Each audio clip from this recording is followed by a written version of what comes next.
NU back-to-back champ, winalis ang DLSU sa finals. Bella Belen mag-iiwan ng legacy sa Bulldogs, and for the first time in UAAP history, may dalawang finals MVP sa ilalim ng kumukulong tensyon ng Mall of Asia Arena. Isang bagong yugto ng kasaysayan ang isinulat.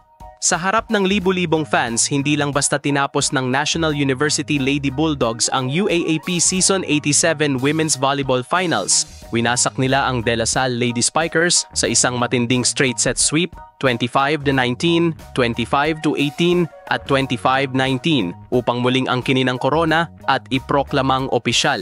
Ang reyna ng UAAP ay walang iba kundi ang NU. Ito na ang ikalawang sunod na kampyonato ng Lady Bulldogs, ikatlo sa huling 4 na taon at ikalima sa kasaysayan ng universidad. Ngunit higit pa sa bilang ng titulo, mas nangingibabaw ang paraan ng kanilang panalo. Walang iniwan, walang pinatawad at walang alinlangang isinara ang pinto sa kahit anong pag-asa ng DLSU. Mula pa lang sa elimination round, halatang iba ang gigil ng Lady Bulldogs. Tinapos nila ang second round sa 12-2 record, sapat para kunin ang twice-to-beat advantage sa Final Four. Pero hindi nila kinailangan ng pangalawang pagkakataon. Sa semis, pinakaba sila ng FEU nang maipanalo nila ito sa isang reversed sweep. At pagdating sa finals, ang pinakahihintay na rematch kontra La Salle, hindi lang nila binawi ang Season 85 heartbreak, kundi binaon nila ito sa limot. Mula sa kanilang pagbabalik sa trono noong Season 84, tuluyang binago ng NU ang mukha ng UAAP Women's Volleyball. At ngayong Season 87, pinatunayan nilang sila ang bagong pamantayan ng tagumpay. Hindi na umabot pa sa deciding Game 3 ang serye. Sa isang makapangyarihang sweep 2-0, winakasan ng Lady Bulldogs ang kampanya ng DLSU at pinatunayan kung bakit sila ang bagong dynasty ng liga. I'm very happy kasi na-achieve namin yung goal namin as a team, ani 3-time MVP Bella Belen na tila nagpaalam na sa UAAP sa pinakamatayog na paraan. Marami kaming pinagdaanan, may mga talo, may mga moment na kinwestiyon namin kung tama ba ginagawa namin. Pero nagtiwala lang kami sa isa't isa, sa coaches at trinabaho hanggang dulo. Nagrehistro si Belen ng 18 points, 11 digs at 8 excellent receptions sa Game 2. Sapat para pamunuan ang all-around na opensa at depensa ng NU.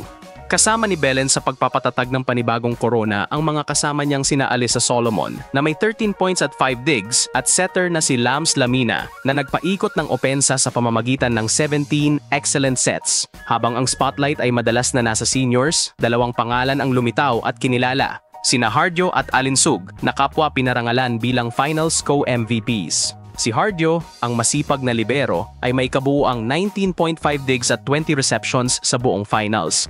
Isang defensively elite performance na hindi na natin madalas makita sa mga MVP honors.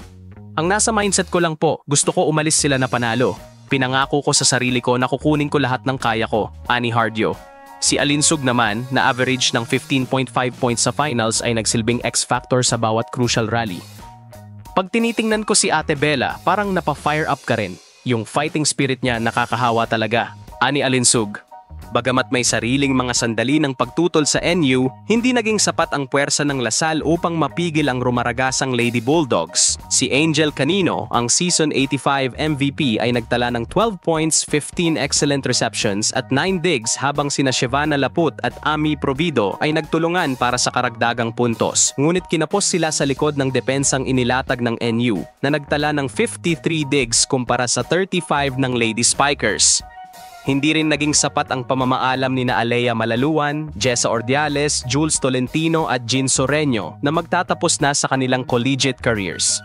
Ang tagumpay na ito ay bunga rin ng liderato ni Coach Sherwin Meneses na ngayon ay may una niyang UAAP Championship bilang head coach. Dating Adamson mentor at kasalukuyang PVL coach ng Creamline Cool Smashers, si Meneses ang naglatag ng estratehiya at kultura ng panalo sa NU. Maikling panahon lang kami nabuo pero lumabas ang chemistry, ani Meneses. Sana mas marami pang titles ang dumating hindi lang sa pros kundi dito sa college. Sa sunod na taon, mawawala man sina Belen, Solomon at Lamina, buo pa rin ang pangarap dahil ayon kay Alinsug. Yung iiwan nila sa amin gagawin naming inspirasyon, may mga paparating pa na mas malalakas at paghihirapan naming lahat yon. Mula sa underdogs noon, ngayon ay tinatapakan na ng Lady Bulldogs ang pedestal ng greatness. Sa bawat spike, dig at set, Ipinakita nilang hindi aksidente ang kanilang paghahari. Ito ay produkto ng sakripisyo, paniniwala at pusong palaban. At habang bumabagsak ang confetti sa MOA Arena, isang bagay ang malinaw sa bawat UAAP fan. Hindi lang sila kampyon, sila ang bagong pamantayan, sila ang NU Lady Bulldogs, at hindi pa sila tapos.